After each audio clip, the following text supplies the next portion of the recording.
Happy birthday, dear Dharmasila. Happy birthday to you.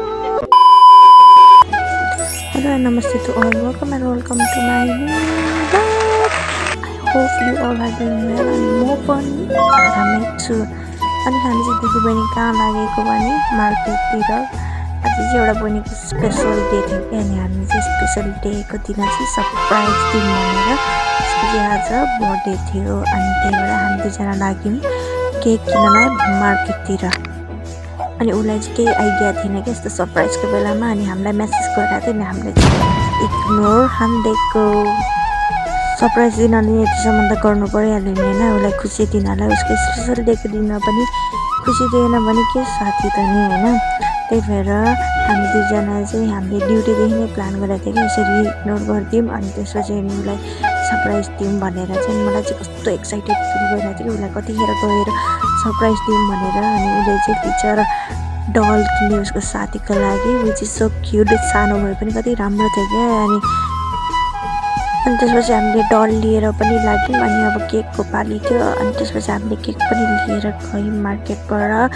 अनि मुटु यति धेरै डुडुडु भइरहेको थियो नि, अब सरप्राइज दिएपछि के सोच्ने होला के भन्ने होला, उसले पछि त रुममै मान्छे छैन भने के गर्ने होला भन्दै हामी चाहिँ छिटो लाग्यौँ उसलाई सरप्राइज दिनलाई। अनि बहिनीले चाहिँ उसले किनिदिएको डल देखाइरहेको थियो मलाई। अनि रुम पुगेपछि हामीले केक डेकोरेसन गर्न थाल्यौँ। अनि हामीलाई क्यान्डल बाल्नलाई 1 घन्टा लागिरहेको थियो, निकाल्नलाई 1 घन्टा लागिरहेको थियो। सबै क्यान्डल हामीले 2 चोटि फेरेको क्या यो। अनि दिदीहरूले भनिरहेको थियो ऊ चाहिँ रुममा सुतिरहेको छ, यतिखेरै मौकामा चौका हान्नुपर्छ भनेर चाहिँ हामी अब लाग्यौँ भित्र सरप्राइज दिनलाई।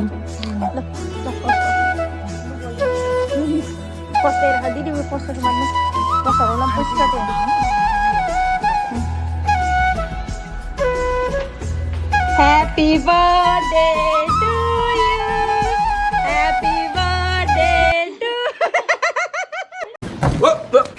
Here I come. Oh.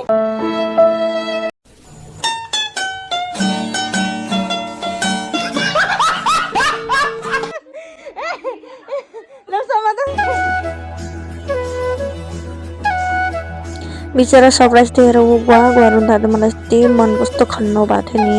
अब उसले बिचरा यति आज स्पेसल डेको दिन पनि आफ्नो फ्यामिलीबाट यति टाढा आएको छ अनि हामीले उसलाई स्पेसल ट्रिट गऱ्यौँ है। बिचरा यति रुइरहेको थियो नि, सबैजना इमोसनल भइरहेको थियो कि उसलाई देखेर। मलाई त के गरौँ झन् म त झन् अरू अलिकति आँसु झाऱ्यो भने म बिरु रुने मान्छे है। मैले यति कठोर गरेर बसेको बहिनीको लागि भनेर मलाई यस्तो एक्साइटेड फिल भइरहेको थियो नि। अब बिचरा रुएर झन् इमोसनल भयो क्या।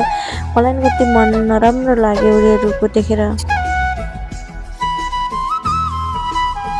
मैले चाहिँ उसलाई फकाउँदै मेरो आँखाबाट आँसु चुन आँटिसक्यो है। त्यो पनि मैले कन्ट्रोल गरेर बसेँ क्या, अरू घरलाई रुनुहुन्न भनेर क्या।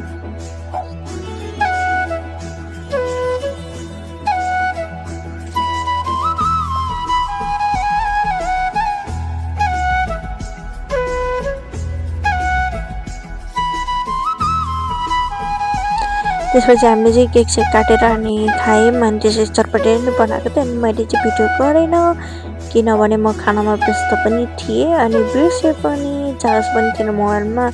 अनि त्यसपछि म रुममा ब्याक भएँ। अनि thank you guys for watching my video till the end. I hope you enjoy my video. If you enjoy my video then please do like, share, comment. Nowadays I am too much busy, that's why the video is not coming regular. अनि voice over पनि गर्नुपर्छ plus त्यसपछि। अनि after that अनि म चाहिँ बेडमा गएँ अनि स्पिच भिलाको न्यू एपिसोड आएको रहेछ, त्यही हेरेर सुतेँ। Bye bye, see you.